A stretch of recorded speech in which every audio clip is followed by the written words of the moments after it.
Hello बच्चों, academic ज्ञान with Saurabh sir YouTube class channel में आपका हार्दिक स्वागत है। आज की क्लास में हम बात करेंगे कुछ चैप्टर्स के बारे में, जैसे कि एक chapter number 7 reproduction in animals, दूसरा है चैप्टर नंबर 8 हेरिडिटी, तीसरा है चैप्टर नंबर 11 इलेक्ट्रिसिटी। इन तीन चैप्टरों की मोस्ट टॉपिक्स के बारे में अपन बात करेंगे। उससे पहले आशा करता हूँ आप सभी का एसएससी का एग्जाम अच्छा हुआ होगा। अगर किसी का एक आध क्वेश्चन गलत हुआ हो तो उसको माइंड मत करना, ठीक है।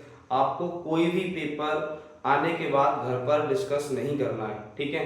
उसको चेक नहीं करना है कौन सा आंसर गलत हुआ कौन सा सही हुआ। ये चीज बाद की बात है, जब आपके सारे पेपर कंप्लीट हो जाए उसके बाद आपको लास्ट में सारे पेपर्स को मार्किंग करनी है ना, स्कोर अपना कैलकुलेट करना है कितना बैठ रहा है। अभी मत करो, अभी तो पेपर दे के आओ, आराम से रिलैक्स करो और डेली जितना गैप मिलता है हर पेपर के हिसाब से उसकी तैयारी करो, ठीक है। जिसको प्रेशर मत लिया करो कि इतने क्वेश्चन गलत हुए इतने क्वेश्चन सही हो, वो चीज छोड़ो। जो आपने कर दिया वो हो गया फिक्स, ठीक है। जितना आप करके आए हो उतना रिजल्ट आपको मिलेगा, तो उस चीज की चिंता ना करें, ठीक है। उस चीज पे ज्यादा गहराई से सोचोगे तो और फालतू में टेंशन बढ़ेगी, इसका माइंड का प्रेशर बढ़ेगा और कुछ नहीं होगा। बाकी जितना आपने किया है उतना आपको मिलेगा, ठीक है। तो चलिए बिना किसी देरी के स्टार्ट करते हैं आज की क्लास। और उससे पहले एक और बात कि मैंने आपको गैस पेपर दिया था जिसमें मैंने ब्लूप्रिंट के हिसाब से पेपर बनाया था, तो एक तो वो है, ठीक है। और अभी मैं टॉपिक वाइज करा रहा हूँ। 3 दिन का गैप मिला अपन को, 18, 19, ठीक है, और 17 आज का। तो 3 दिनों में आपको पूरे टॉपिक जो इंपॉर्टेंट है वो रिवाइज कराऊंगा। तो आप डेली यूट्यूब क्लास में बने रहें, है ना। डेली क्लास मिल जाया करेगी आपको मॉर्निंग टाइम में, और अपना टाइम निकाल के, ठीक है, क्लास को देख लिया करना। और जो भी आपको इंपॉर्टेंट चीज लगा करें, बाकी सारी चीज इंपॉर्टेंट है, बट जो आपको लगा करके मैं इसको भूल सकता हूँ उसको लिख लिया करना, ठीक है। और उम्मीद करता हूँ कि आप अगर क्लासों को देख के जाओगे, जितनी भी मेरी गेस्ट पेपर की क्लास है, शायद 5 पार्ट हैं उनको, और जो डेली टॉपिक वाइज क्लास होगी उनको, तो मैं ये श्योरिटी के साथ कह सकता हूँ कि आपका पेपर में एक भी क्वेश्चन नहीं छूटेगा, ठीक है। बाकी भगवान तो मैं भी नहीं हूँ, लेकिन जितने भी आपके डाउट्स हैं वो सारे क्लियर हो जाएंगे। मेरी आप क्लास देख लेना जो कि 4-5 दिनों से पहले डली हुई है, ठीक है, गैस पेपर की, क्योंकि मैंने बीच में जब टाइम मिला तब मैंने बना दी थी। तो उनको आप रिकॉर्डेड क्लासेस हैं, देख लेना। अभी ये रिकॉर्डेड क्लास जो है आपको मॉर्निंग टाइम मिल जाया करेगी। मैं इवनिंग टाइम में रिकॉर्ड करता हूँ और मॉर्निंग टाइम तक वो अपलोड हो जाती है, क्योंकि मोबाइल से रिकॉर्ड करता हूँ, ठीक है। तो मोबाइल से जो वीडियो बनती है तो थोड़ा लेंथी हो जाती है, तो इतना हाई स्पीड डाटा चलता नहीं है, तो सुबह तक अपलोड हो जाती है, ठीक है। तो चलिए शुरू करते हैं। देखो, सबसे पहली चीज जो मेरे पास डाउट आए हैं उनके बारे में थोड़ा चर्चा करते हैं। सबसे पहले अपन बात करेंगे हेरिडिटी वाले चैप्टर की, जो कि मैं एक क्लास पहले प्रोवाइड कर चुका हूँ इसकी। तो हेरिडिटी वाले चैप्टर में 2 चीजों में डाउट आया जो मैंने जिक्र कम किया है इनके बारे में, ठीक है। सबसे पहला है, लिख देता हूँ चलो, हेरिडिटी, ठीक है, हिंदी में आनुवांशिकता।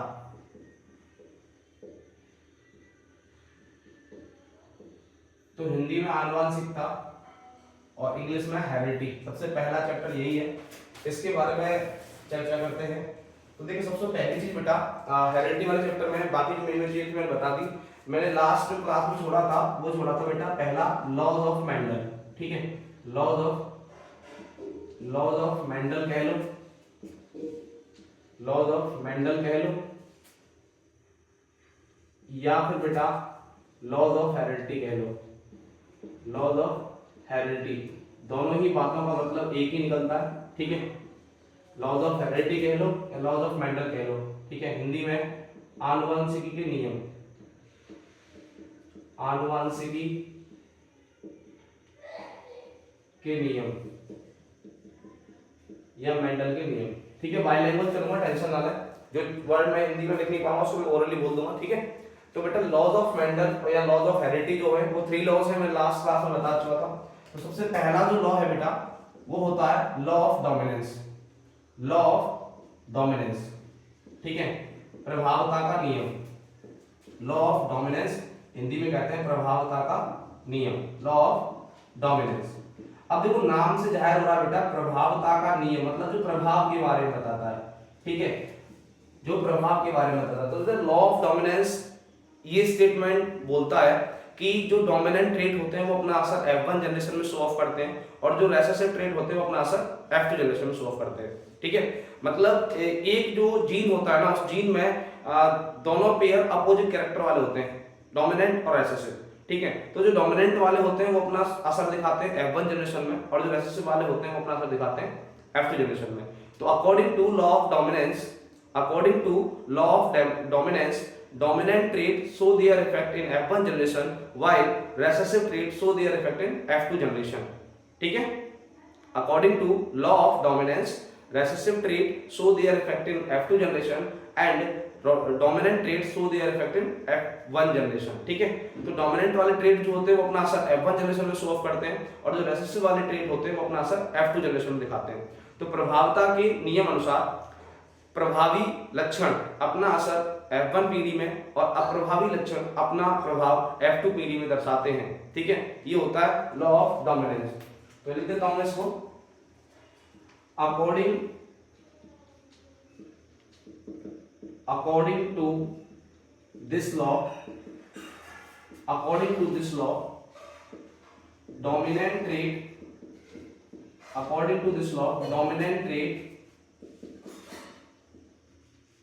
so their effect in F1 progeny या generation, F1 progeny and recessive traits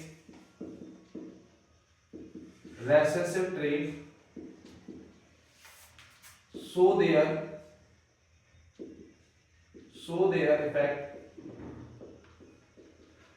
in F2 progeny। ठीक है, तो मैंने लिखा है according to this law dominant trait show their effect in F1 progeny and recessive trait show their effect in F2 progeny. ये होता है, थोड़ा इसमें अंडरलाइन कर देना, ये डोमिनेंट ट्रेट, इधर F1 प्रोजेनी, इधर रेसेसिव ट्रेट और इधर F2 प्रोजेनी। जो मतलब इंपॉर्टेंट टर्म्स हुआ करें उनको हाईलाइट करके आया करो। ठीक है, एग्जाम में ब्लू पेन से ही, ब्लैक पेन अगर इन्विजिलेटर अलाउ नहीं करता तो ब्लू पेन से ही कर सकते हो। ठीक है, या पेंसिल से। तो ये होता है डोमिनेंट लॉ ऑफ डोमिनेंस। ठीक है, हिंदी में मैं बोल देता हूं, प्रभावता के नियम अनुसार प्रभावी लक्षण अपना असर F1 पीढ़ी में और अप्रभावी लक्षण अपना असर F2 पीढ़ी में दर्शाते हैं। यही प्रभावता का नियम होता है। ठीक है, according to law of dominance dominant traits show their effect in F1 progeny and recessive traits show their effect in F2 progeny। ठीक है, आई होप समझ आया होगा। सेकंड जो लॉ होता है उसको कहते हैं लॉ ऑफ सेग्रीगेशन।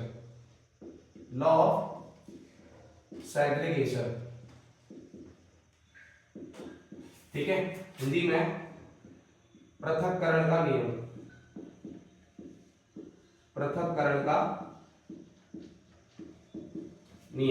तो बेटा जो लॉ ऑफ सेग्रीगेशन है, नाम से आ रहा होगा सेग्रीगेशन सेपरेशन।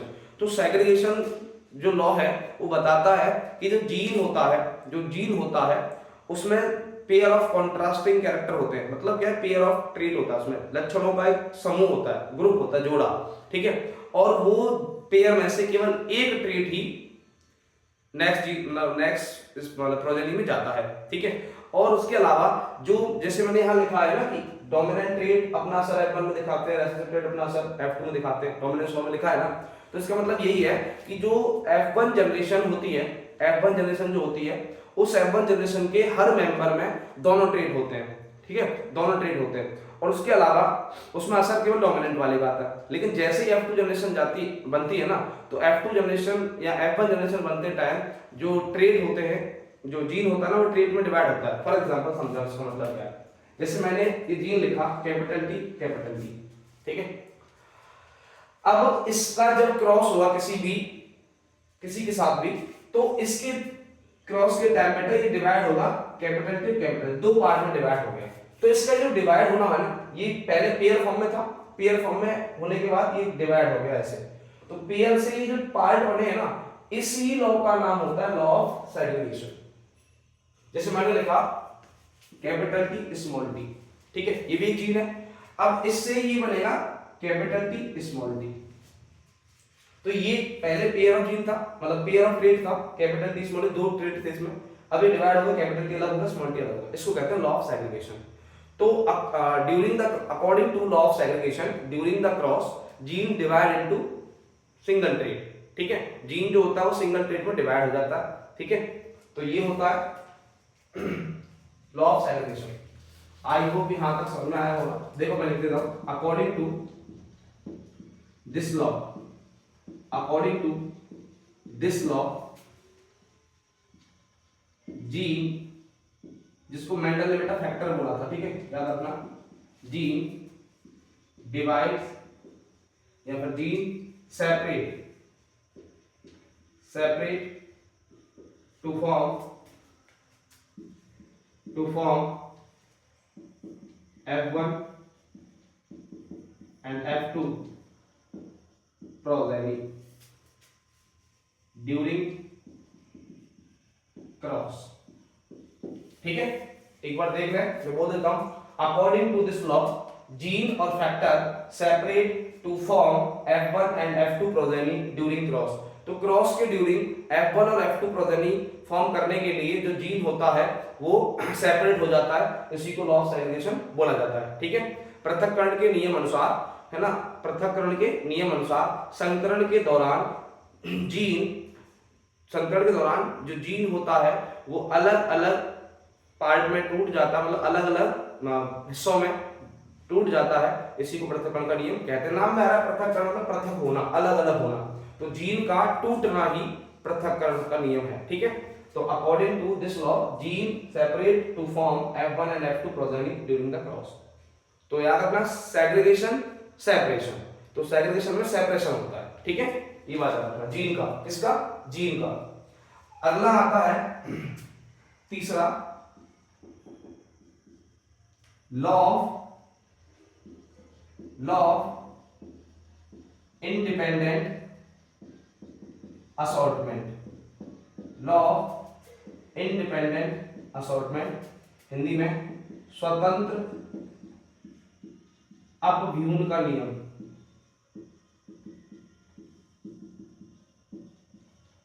इसका मतलब बेटा देखो, नाम में आ रहा है इंडिपेंडेंट, तो जब भी जीन डिवाइड होके नेक्स्ट जनरेशन फॉर्म करते हैं तो उसमें हर ट्रेट इंडिपेंडेंटली इनहेरिट होता है ना, मतलब जो प्रत्येक जो गुण है, प्रत्येक जो लक्षण है वो पीढ़ी में, है ना, स्वतंत्रता से जाता है, मतलब एक लक्षण दूसरे लक्षण को प्रभाव नहीं डालेगा। ठीक है, एक की वजह से दूसरा डिस्टर्ब नहीं होता, ये होता है स्वतंत्र अभ्युन का नियम। तो स्वतंत्र अभ्युन के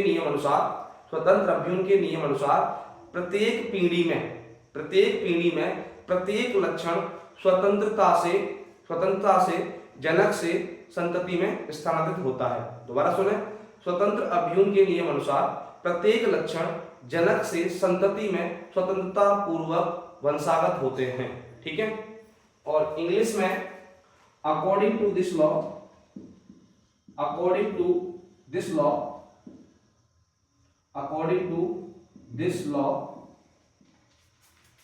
each trait is independently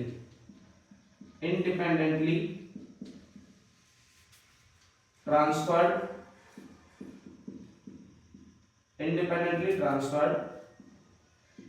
from parents to offspring। ठीक है, तो according to this law the each trait is independently transferred from parents to offspring. तो पेरेंट से ऑफस्प्रिंग में जो हर ट्रेट होता है वो इंडिपेंडेंटली ट्रांसफर होता है, इसी को लॉ ऑफ इंडिपेंडेंट असॉर्टमेंट कहते हैं। नंबर 1 में लिखे हैं, नंबर 1 पे लॉ ऑफ डोमिनेंस आता है, नंबर 2 पे लॉ ऑफ सेग्रीगेशन आता है, नंबर 2 पे लॉ ऑफ इंडिपेंडेंट असॉर्टमेंट आता है। ठीक है, तो ये लॉज ऑफ मेंडल है, एक बार स्क्रीनशॉट ले लें आप।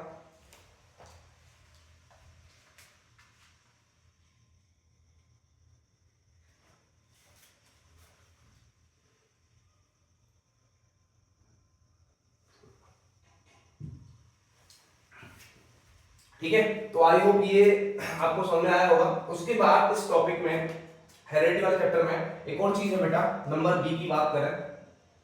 नंबर बी की बात करें, ये नंबर ए था। नंबर बी में मुझे आपको दो टर्म समझाने हैं, एक तो है बैक क्रॉस, दूसरा है टेस्ट क्रॉस। तो देखो बैक क्रॉस, ठीक है, और एक होता है टेस्ट क्रॉस। तो बेटा हिंदी में बैक क्रॉस को कहते हैं पश्च संकरण, क्या पश्च संकरण, और हिंदी में टेस्ट क्रॉस को कहते हैं परीक्षण संकरण, क्या परीक्षण संकरण या परीक्षण क्रॉस। टेस्ट क्रॉस इंग्लिश में, मतलब आप इंग्लिश का ही हिंदी बना सकते हो, test cross back cross, test cross back cross. अब देखो बैक क्रॉस में नाम आ रहा है बैक जाना है।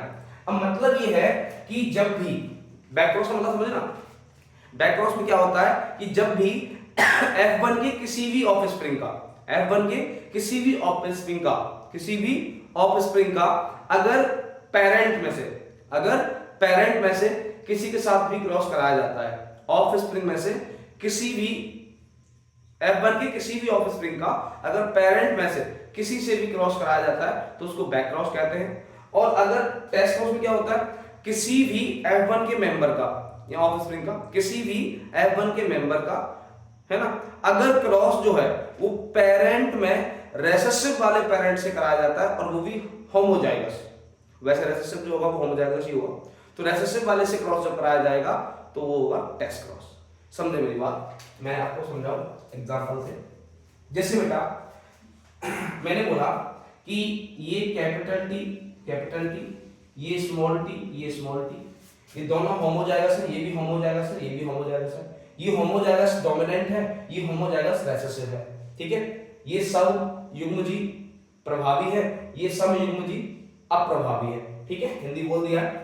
तो इनका जब मैं क्रॉस कराऊंगा तो क्रॉस कराने के बाद बेटा देखो एक तो बनेगा कैपिटल टी स्मॉल टी, दूसरा बनेगा कैपिटल टी स्मॉल टी, फिर इसका इससे कराओगे कैपिटल टी स्मॉल टी, फिर इसका इससे कराओगे कैपिटल टी स्मॉल टी।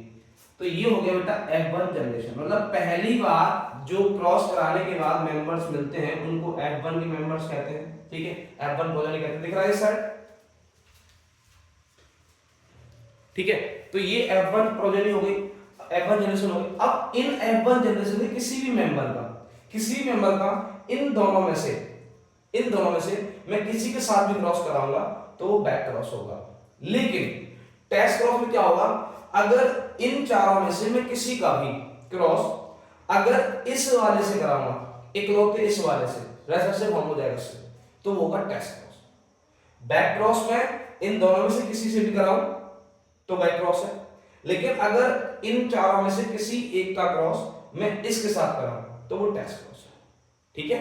आगे समझ आया होगा मैंने क्या कहा कि मतलब F1 ऑफ स्प्रिंग के किसी भी मेंबर का मैं अगर क्रॉस इन दोनों में से किसी भी पेरेंट के साथ कराऊंगा तो वो बैक क्रॉस है। अगर इन चारों में से किसी का भी क्रॉस मैं इस वाले पेरेंट से कराऊंगा तो वो टेस्ट क्रॉस है, ठीक है। तो मैं लिख देता हूं, ठीक है, देखो मैं लिख देता हूं cross between any parent with any parent, cross between any parent and F1 progeny member is called back cross. Cross between any parent and F1 progeny member, मतलब किसी भी F1 पीढ़ी के सदस्य का संकरण अगर किसी भी जनक से कराया जाता है तो उसको उसको बैक क्रॉस मतलब पश्च संकरण कहा जाता है, ठीक है। इसको समझाने के लिए मैं आपको एक क्रॉस दिखाता हूं। देखो ये तो मैंने ले लिया पेरेंटल, ठीक है, और इसका क्रॉस मैंने करा दिया किसी से भी, मतलब कैपिटल टी स्मॉल टी से करा दिया। तो ये बेटा क्या है, मैं इधर लगा रहा हूं P4 पेरेंटल, याद रखना ये P पेरेंटल है, P4 पेरेंटल जनक कोश का है, जनक वाला जीन है। और ये जो है बेटा, ये आपका जो जीन है वो F1 वाला है, किसका है, F1 वाला। तो किसी भी पेरेंटल जीन का अगर मैं F1 के किसी भी मेंबर से क्रॉस कराता हूं तो उसको बैक क्रॉस बोला जाता है। तो cross between any parent and the F1 progeny member is called back cross. ठीक है, cross between any parent and F1 progeny member is called back cross. For example मैंने लिया ये कैपिटल टी मैंने पेरेंटल जीन लिया और ये capital T small T क्या लिया मैंने F1 प्रोजेनी का मेंबर लिया। अब इन दोनों को जो क्रॉस कराओगे वो होगा बैक क्रॉस। आप बना सकते हो क्रॉस करके, ठीक है, अगर आप चाहो तो बना भी दूंगा। अभी यहां देखो टेस्ट क्रॉस में क्या होगा कि cross between any F1 member and recessive homozygous, recessive होगा तो homozygous ही होगा वैसे, ठीक है, homozygous parent। देखो बेटा पहली बात आपको क्लियर कर दूं मैं, अगर कोई भी जीन रेसेसिव है तो वो होमोजाइगस ही होगा, क्लियर सी बात है, ठीक है। तो ये होमोजाइगस वर्ड आपके पास चॉइस है, आप लगा भी सकते हो ना भी लगाओ तो कोई दिक्कत नहीं, सही है। तो cross between any F1 member and recessive homozygous parent is called test cross. For example अगर मैंने देखो F1 का मैंने मेंबर ले लिया स्मॉल टी यही लेना है, रेसेसिव यही है, और इसका क्रॉस अगर बेटा मैं किसी भी F1 के मेंबर से करा दूं, मतलब मैंने करा दिया कैपिटल टी स्मॉल टी से, तो ये वाला जो जीन है वो पेरेंटल जीन है, मैं P लिख रहा हूं, ठीक है, और ये वाला जो है वो F1 का है, उल्टा कर दिया मैंने, सॉरी, ये F1 वाला है, किधर भी लिख लो कोई दिक्कत नहीं, और ये पेरेंटल वाला है। तो मतलब क्या है, F1 के किसी भी मेंबर का क्रॉस जब बेटा पेरेंटल रेसेसिव वाले से होता है तो उसको टेस्ट क्रॉस बोला जाता है, ठीक है। अब इस पर अगर आप क्रॉस करने के बाद वो रेशियो बनाना चाहो तो फिनोटाइप बना सकते हो, ठीक है, क्रॉस करना आपको आता ही होगा, एक बार फिर भी सिखा दूं। देखो क्रॉस करते टाइम क्या है, तो ये कितने लेटर हैं, 2, ये कितने लेटर हैं, 2, तो 2 टू द 4, तो यहाँ 4 मेंबर्स बनेंगे क्रॉस करने के बाद, ठीक है। ये जीन है, जब ये डिवाइड होगा according to law of segregation, तो देखो होता क्या है, यहाँ से 2 बनेंगे कैपिटल टी स्मॉल टी, यहां से भी 2 बनेंगे स्मॉल टी। अब आप क्रॉस कर सकते हो ना, मल्टीप्लाई करना जानते हो ना, सेम ऐसे ही है। तो इसका क्रॉस इससे करोगे तो कैपिटल टी स्मॉल टी, इसका क्रॉस इससे करोगे तो वही कैपिटल टी स्मॉल टी, इसका क्रॉस इससे करोगे तो स्मॉल टी, इसका क्रॉस इससे करोगे तो स्मॉल टी। तो एक मेंबर एक ये और एक ये, ठीक है। तो मतलब इसमें आप कुल मिला के बात देख पा रहे हो कि ये दोनों डोमिनेंट है, capital T small T capital T small T, और ये दोनों रेसेसिव है। तो मतलब ये दो तो आए डोमिनेंट, डी लिख रहा हूं, डोमिनेंट डी 2d, ये दो तो डोमिनेंट है और ये 2 रेसेसिव है, 2 आर, ठीक है। तो मतलब टेस्ट क्रॉस में जब भी हमेशा आप टेस्ट क्रॉस करोगे तो टेस्ट क्रॉस में मतलब जो आप F1 जनरेशन बनाओगे उसमें 2 डोमिनेंट आएंगे, 2 रेसेसिव आएंगे, 2 डोमिनेंट 2 रेसेसिव। तो टेस्ट क्रॉस में याद रखना बेटा कि किसी भी F1 के मेंबर का क्रॉस जब रेसेसिव पेरेंट से होता है तो उसको टेस्ट क्रॉस कहते हैं, और जब किसी भी F1 के मेंबर का क्रॉस अगर किसी भी पेरेंट से होता है तो बैक क्रॉस है। किसी भी पेरेंट से होगा F1 का मेंबर के क्रॉस तो बैक क्रॉस में आएगा, लेकिन अगर किसी भी F1 के मेंबर का क्रॉस रेसेसिव पेरेंट से होगा तो वो टेस्ट क्रॉस में आएगा, ठीक है। आइए समझ आया होगा, ऐसे इधर भी कर सकते हो। तो ये क्या है, F1 का मेंबर है और ये बेटा पेरेंटल है, ठीक है, किसी पेरेंट से करा सकते हो, तो ये बैक क्रॉस है, ये टेस्ट क्रॉस है। आई होप समझ आया होगा, एक बार देखना,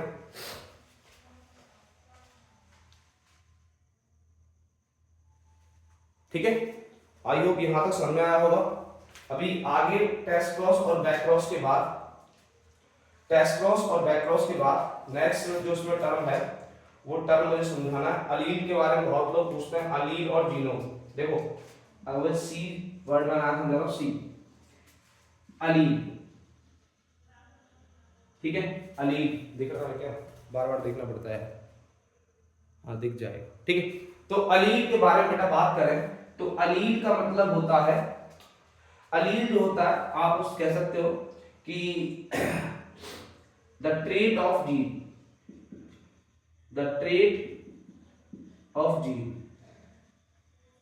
ठीक है, is called allele. That express any character, simple कैसे, the trait of gene is called allele. ठीक है, किसी भी जीन का जो मतलब जीन का जो ट्रेट मतलब लक्षण होता है उसको अलील कहा जाता है। ठीक है, trait of gene is called allele. ठीक, उसके बाद हिंदी में बोला कि जीन का लक्षण अलील कहलाता है। अलील को हिंदी में क्या बोलते हैं मुझे पता नहीं आ रहा। ठीक है, आपने इसमें सुना the trait of gene is called allele. उसके बाद एक वर्ड होता है, इसमें एक और वर्ड है जीनोम। जीनोम, ठीक है, तो जीनोम का मतलब होता है haploid set of, haploid set of, haploid set of chromosome, haploid set of chromosome. ठीक है, तो क्रोमोसोम का जो हैप्लॉइड सेट बनता है उसको जीनोम कहा जाता है। Haploid set of chromosome is called genome. Definition पूछेगा, डेफिनेशन आपको इजी डेफिनेशन है। Haploid set of chromosome is called genome and trait of gene is called allele. ठीक है ना। तो ये थे इस चैप्टर के इंपॉर्टेंट टर्म्स, ये आप एक बार देख लें। ठीक है, आई होप यहां समझ में आया होगा। अलील का मतलब है trait of gene is called allele and genome का मींस है haploid set of chromosome is called genome. Haploid set of chromosome is called genome and trait of gene is called allele. ठीक है, उसके बाद मैं ऊपर वाला बात कर रहा हूं, तो अभी देखें आगे इसमें क्या है।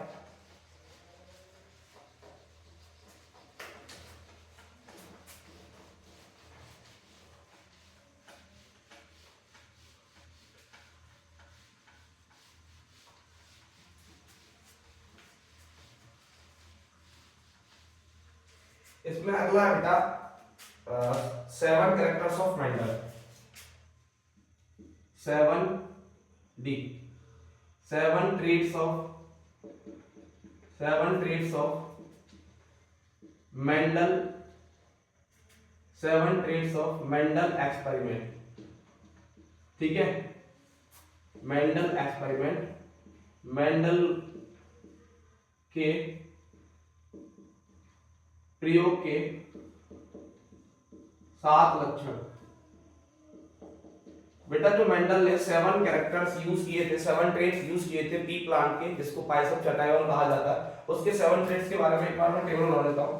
देखो, सबसे पहला जो ट्रेट था वो था आपका length of plant, length of plant. ठीक है, पौधे की लंबाई। दूसरा जो ट्रेट था वो था पॉड कलर, फली का रंग। तीसरा था पॉड से फली का आकार। ठीक है, चौथा था फ्लावर से, पांचवा था फ्लावर कलर, छठवा था कॉटिलेडॉन कलर। ठीक है, और सातवां था position of seed, position of seed, बीज की स्थिति। तो ये 7 ट्रेट मेंडल ने यूज करे थे। ठीक है, नंबर 1 लेंथ ऑफ प्लांट, पौधे की लंबाई। नंबर 2 पॉड कलर, फली का रंग।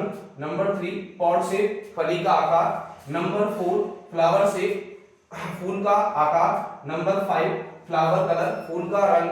और नंबर 6 कॉटिलेडोन कलर, मतलब बीज पत्र का कलर। और नंबर 7 पोजीशन ऑफ सीड, बीज की स्थिति। ठीक है, 7 लक्षण से हिंदी में बोल दिया। लेंथ ऑफ प्लांट, पौधे की लंबाई, पॉड कलर, फली का रंग, पॉड से फली का आकार, फ्लावर से फूल का आकार, फ्लावर कलर फूल का रंग, कॉटिलेडोन कलर बीज पत्र का रंग, और पोजीशन ऑफ सीड बीज की स्थिति। ये 7 लक्षण मेंडल यूज करे थे। और बेटा हमारे लिए जो काम आते हैं मतलब क्रॉस के टाइम पे जो हमारे लिए काम आते हैं, बाकी याद रखना साथों को, क्योंकि पूछ सकता है कि राइट और list the 7 traits of Mendel experiment, कि मेंडल के प्रयोग के 7 लक्षणों की सूची बनाइए। तो ये है बेटा 7 लक्षण। तो जिनमें बेटा इसने याद रखना टॉल के लिए यूज किया था कैपिटल टी। ठीक है, वो टॉल के लिए यूज किया था। और डॉर्फ के लिए यूज किया था small T, small T use किया था डॉर्फ के लिए।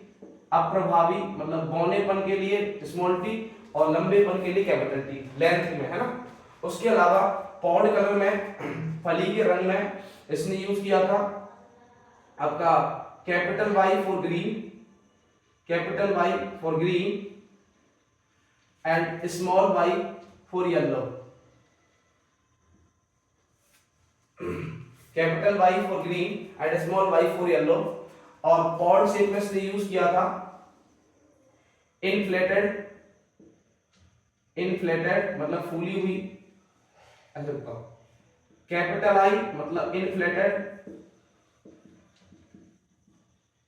और स्मॉल आई मतलब कॉन्स्ट्रिक्टेड, कंस्ट्रिक्टेड, कंस्ट्रिक्टेड और सिकुड़ी हुई। ठीक है।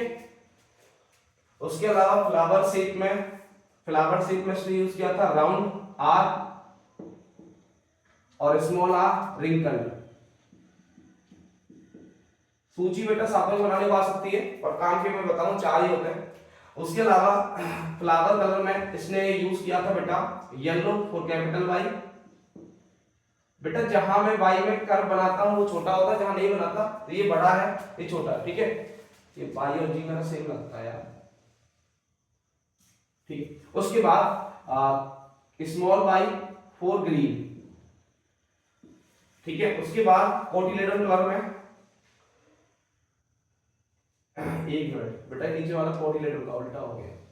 फ्लावर कलर में आएगा आपका वॉयलेट वी, वॉयलेट वी। ठीक है। और उसके अलावा इधर आएगा वाइट, स्मॉल वी वाइट, मैंने वी में भी कर्व लगाया, स्मॉल वी वाइट। कोटिलेडन में आएगा येलो, येलो। ठीक है। येलो और स्मॉल वाई ग्रीन। ठीक है। पोजीशन ऑफ सीड में आएगा कैपिटल ए एक्सियल और स्मॉल ए टर्मिनल। ये मेरा 7 ट्रेट है। अब देखो कुछ लोगों को कंफ्यूजन इस चीज में आता है, मैं बताऊं आपको कि ये जो है पॉड कलर, ठीक है, और ये जो है आपका कोटिलेडन कलर, इन दोनों में बेटा टर्म दो ही यूज हुए हैं, ग्रीन येलो, यहां भी ग्रीन येलो। लेकिन फर्क है बेटा, जो पॉड कलर है काम नहीं आता पर लिस्ट वाले को आ सकती है। जो पॉड कलर है उसमें ग्रीन को रिप्रेजेंट किया उसने कैपिटल वाई से, और जो ये वाला कोटिलेडन कलर है इसमें कैपिटल वाई से रिप्रेजेंट किया येलो को। ये फर्क है दोनों में, बाकी सारी चीजें सेम है। ठीक है। पॉड कलर में और कोटिलेडन कलर में ये डिफरेंस आता है। बाकी आपको देखो काम के जो है वो बता रहा हूं, कंफ्यूजन के लिए ये आता है, याद रखना कि पॉड कलर में कैपिटल वाई का मींस ग्रीन होता है। ठीक है। और कोटिलेडन कलर में कैपिटल वाई का मींस येलो होता है। ये फर्क है, बाकी और कोई चीज कंफ्यूज नहीं करेगी आपको। ठीक है। अब इसमें देखो जो काम के सातों आपको याद रखने, बनाना भी आना चाहिए। काम की जो है एक तो लेंथ ऑफ प्लांट काम आता है, ठीक है, क्रॉस डायग्राम होने के लिए। दूसरी चीज ये फ्लावर शेप काम आता है, और तीसरी चीज हमारे लिए एक कोटिलेडन कलर काम आता है। ये 3 ट्रेड काम आते हैं, ये बात याद रखना आप। एक तो फ्लावर का शेप राउंड और रिंकल्ड जो होता है, एक कोटिलेडन का कलर जो कि येलो और ग्रीन होता है, और तीसरा लेंथ ऑफ प्लांट जो कि टॉल और डॉर्फ होता है, मतलब और एक कभी कभार हमारे लिए काम आ जाता है ये वाला, ये वाला कौन सा नंबर 1 2 3 4 5 1 2 3 4 5, ये फ्लावर कलर काम आ जाता है कभी कभार। क्या काम आता है? Flower colour. ठीक है। तो ये cotyledon colour, flower colour, flower shape और लेंथ ऑफ प्लांट, 4 ट्रेड हमारे लिए काम आते हैं, बाकी कोई काम नहीं आता। लिस्ट बनाने को सातों की आ सकती है, आपको सातों याद रखने हैं। हिंदी रेड में बता देखो, इट टॉल लंबा, डॉर्फ बोना, ग्रीन हरा, येलो पीला, इनफ्लेटेड फूला हुआ, कॉन्स्ट्रिक्टेड सिकुड़ा हुआ। ठीक है। राउंड गोल, रिंकल झुर्रीदार, वॉयलेट बैंगनी, व्हाइट सफेद, येलो पीला, ग्रीन हरा, एक्सियल अक्षीय स्थिति, और टर्मिनल मतलब अनक्षीय स्थिति ऐसे भी कह सकते हो। ये चीजें हैं, आप याद रखना, ये टेबल बना लेना चाहिए। तो ये जो मेन चार टॉपिक थे इंपॉर्टेंट हेरिडिटी वाले, जो लास्ट क्लास से बचे हुए थे वो मैंने करा दिए। अब एक बार देखना है, उसके बाद आगे चलते हैं।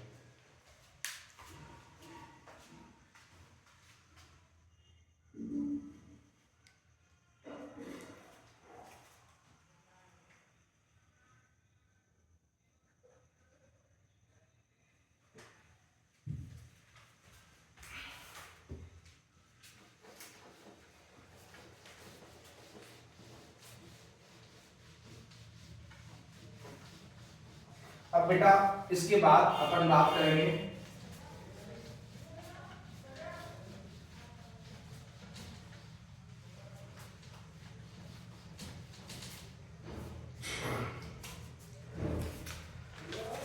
बेटा, जब भी आपको कहते हैं ना कि डिमोटिवेशन फील हो तो एक बात याद रखना कि वक्त तू कितना भी परेशान कर ले मुझे, ऐ वक्त तू कितना भी परेशान कर ले मुझे, लेकिन याद रख किसी मोड़ पर हम भी तुम्हें बदल देंगे। ऐ वक्त कितना भी परेशान कर तू मुझे, ऐ वक्त कितना भी परेशान कर तू मुझे, लेकिन याद रख किसी मोड़ पर हम भी तुम्हें बदल देंगे। तो बेटा वक्त गुजर जाता है, ठीक है, वक्त कभी जैसा नहीं रहता, तो इस चीज को ध्यान रख के डिमोटिवेशन फील ना करें। तो जैसा आपका हुआ पेपर, जितने पेपर लास्ट के हुए उसमें आपको टेंशन नहीं लेनी है, नेक्स्ट वाले की प्रिपरेशन करते रहो, जो कमी उसमें रही है आगे वाले में उसको सुधार करो, ठीक है। तो अभी जो अगला चैप्टर है वो है बेटा इलेक्ट्रिसिटी, ठीक है, इलेक्ट्रिसिटी।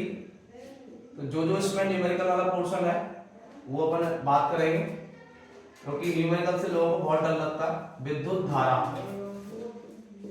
ठीक है, इलेक्ट्रिसिटी। तो इसमें सबसे पहला जो न्यूमेरिकल है, फॉर्मूले आपको सारे याद होने चाहिए। मैं फॉर्मूले एक बार समराइज करता हूं जो काम आएंगे हमारे लिए। पहला फॉर्मूला इसमें काम आता है V = IR, जो ओम्स लॉ का फॉर्मूला है, जिसको मैंने बाइयर से याद करना सिखाया है। V = IR, ओम्स लॉ, ओम के नियम का फॉर्मूला है, याद रखना। दूसरा इसमें जो फॉर्मूला काम आता है वो आता है I = QT, I = QT, Q/T। मैंने इसको IQT से याद रखवाया है, IQT है ना, ये वैल्यूएशन करनी है। और उसके अलावा तीसरा जो फॉर्मूला काम आता है, RS = R1 + R2 + R3, ठीक है। नेक्स्ट फोर्थ फॉर्मूला जो काम आता है वो आता है 1/RP = 1/R1 + 1/R2 + 1/R3, ठीक है। ये चार फॉर्मूले मेनली काम आते हैं। उसके अलावा इसमें देखो RS के लिए एक और फॉर्मूला काम आता है कि जब सारे रेसिस्टर सेम वैल्यू वाले हों, सेम मैग्नीट्यूड वाले हों, तो यहाँ एक फॉर्मूला काम करता है RS = N × R, ठीक है, RS = N × R। जब सारे रेसिस्टर इक्वल वैल्यू वाले हों, इक्वल मैग्नीट्यूड वाले हों, तो इक्विवेलेंट रेजिस्टेंस निकालने के लिए आपको जितने नंबर ऑफ रेसिस्टर हैं उनका मल्टीप्लाई उस ईच रेसिस्टर की जो वैल्यू से कर देना, ठीक है। तो ये फॉर्मूला डायरेक्ट लगता है। और पैरेलल वाले में लगता है कि RP = R/N, तो जो पैरेलल में होंगे कनेक्ट वो सारे रेसिस्टर सेम वैल्यू वाले, तो R में डिवाइड कर देना इनका, और जो सीरीज में होंगे तो R से इंटू कर देना। ये डायरेक्ट फॉर्मूले होते हैं। उसके अलावा पांचवा जो फॉर्मूला काम आता है वो आता है बेटा H = I²RT, जिसको जूल्स हीटिंग लॉ कहते हैं। क्या कहते हैं? जूल्स हीटिंग लॉ, जूल का ऊष्मा नियम, जूल्स हीटिंग लॉ। तो ये पांच फॉर्मूले मेनली काम आएंगे आपको। और इसी के साथ में एक और फॉर्मूला याद रखना साथ में, P = VI, P = VI, या इसको कह देते हैं P = I²R, या कह देते हैं इसको P = V²/R। ये तीन फॉर्मूले आपको इसके याद रखने हैं। P = VI ये मेन फॉर्मूला है, इसी से P = I²R आया और इसी से P = V²/R आया। तो ये आपको पांच फॉर्मूले अपने माइंड में रखने हैं। सारे न्यूमेरिकल इन फॉर्मूले से बाहर नहीं जाएंगे, ये मेरी गारंटी है, ठीक है। तो पांच फॉर्मूले आप याद रखना। V = IR, ओम्स लॉ में हमने पढ़ा। I = Q/T, स्टार्टिंग में ही पढ़ा, इलेक्ट्रिसिटी की डेफिनेशन में आता है।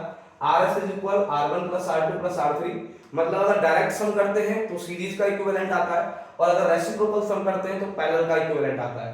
और अगर सारे रेसिस्टर इक्वल वैल्यू वाले हैं और सीरीज में कनेक्टेड हैं तो इक्विवेलेंट निकालने के लिए N × R होता है, और अगर पैरेलल में कनेक्ट हैं, इक्वल वैल्यू वाले हैं, तो R/N होता है।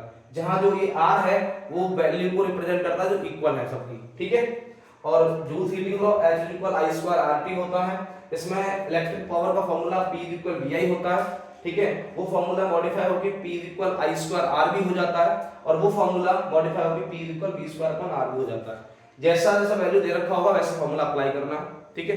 तो चलो बात करते हैं सबसे पहला न्यूमेरिकल। तो जो पहला न्यूमेरिकल है, सबसे पहला जो न्यूमेरिकल है वो है, बुक का ही है, सारे क्वेश्चन बुक से है। An electric heater draws 15 ampere for 2 hours, ठीक है, और इट्स रेजिस्टेंस इज 8 ओम। तो then calculate the rate of energy. तो देखो सबसे पहली चीज इलेक्ट्रिक गिवन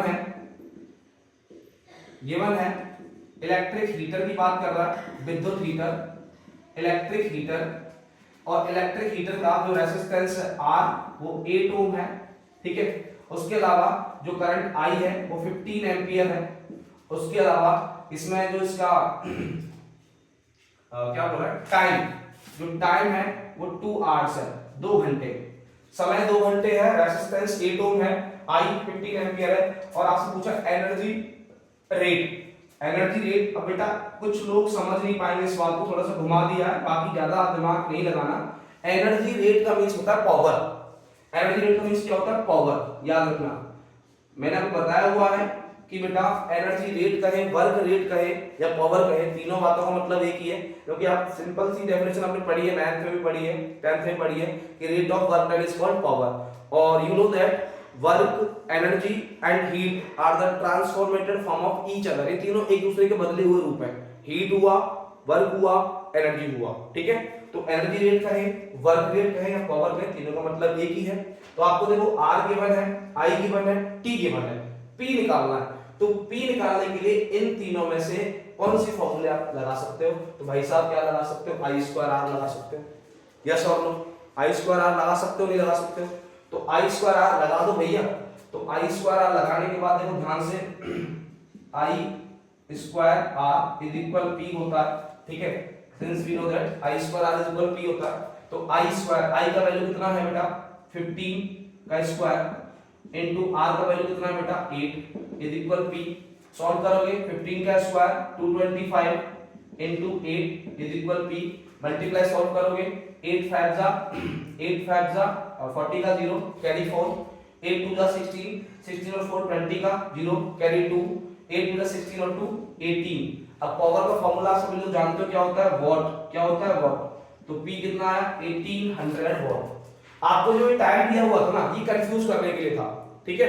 और उसके अलावा टाइम के स्टेप से अगर जाना चाहते हो तो टाइम के स्टेप से जाने के लिए आपको वही फार्मूला लगा सकते हो, वर्क अपॉन टाइम वाला, ठीक है। तो पहले आपको ये हीट वाला फार्मूला आके निकालना पड़ेगा, वर्क और हीट और एनर्जी तीनों इक्वल होते हैं, तब पावर आएगा। डायरेक्ट लगा दो। तो टाइम वाला कांसेप्ट लगाने की जरूरत ही नहीं है आपको R गिवन है, I गिवन है, P पूछा है, तो P is equal I square R लगाओ ना। तो जो इजी अप्रोच हो बेटा वो लगानी है, ज्यादा डिफिकल्ट चक्कर मत रहना, कहीं कोई फर्स्ट के क्वेश्चन गलत कर दो। तो ये इलेक्ट्रिक हीटर वाला क्वेश्चन था जिसमें रेजिस्टेंस 8 ओम था, I 15 एंपियर था। एनर्जी रेट पूछा था, यहाँ थोड़ा सा दिमाग लगाना है कि एनर्जी रेट मींस पावर, क्योंकि रेट ऑफ वर्क डन कहे, रेट ऑफ एनर्जी कहे तो मतलब पावर होता है। और पावर का फार्मूला I और R के टर्म में यही होता है, P is equal I square R, ठीक है। अप्लाई किया, सॉल्व किया, आंसर आ, ठीक। उसके बाद number 2 second question, I hope ये समझ आया होगा, ज्यादा टफ क्वेश्चन था नहीं। सेकंड क्वेश्चन है कि विच यूजेस मोर एनर्जी, कौन सा ज्यादा एनर्जी उपयोग करता है, जिसमें दो चीजों की बात हो रही है बेटा। एक तो है 250 वॉट टीवी है, 250 वॉट टीवी है जो यूज हो रही है फॉर 1 आवर, वो 1 आवर 1 घंटे के लिए होती है। और दूसरा है बेटा 1200 वॉट टोस्टर है, 1200 वॉट टोस्टर है जो यूज हो रहा है 10 मिनट के लिए, ठीक है। तो एक तो 250 वॉट टीवी सेट है 1 घंटे के लिए होता है, दूसरा 1200 वॉट टोस्टर है जो 10 मिनट के लिए होता है। अब इन दोनों में से कौन सा ज्यादा एनर्जी यूज करेगा वो आपको कैलकुलेट करना है। तो देखो विच यूज मोर एनर्जी, ये पूछा है, ठीक है। तो आप इसमें सिंपल हीट वाला फॉर्मूला आके निकाल सकते हो। हीट का फॉर्मूला I स्क्वायर RT है। तो आपके पास देखो पावर है, ठीक है, आपके पास पावर है, आपने पढ़ा हुआ power is equal work upon time. तो यहां से आप work is equal power into time से निकाल सकते हो, ठीक है। तो आई होप आपको यहां तक समझ आया होगा। आगे क्लास कल कंटिन्यू करेंगे। तो तो इतने ही चीज़ें आप एक बार, ये जो मैंने क्वेश्चंस लिखे हैं इनको मैं आपको व्हाट्सएप चैनल पर शेयर कर दूंगा, आप प्रैक्टिस कर लेना। ठीक है, तो इसी के साथ शुभ रात्रि, जय हिंद, मिलते हैं अगली क्लास में।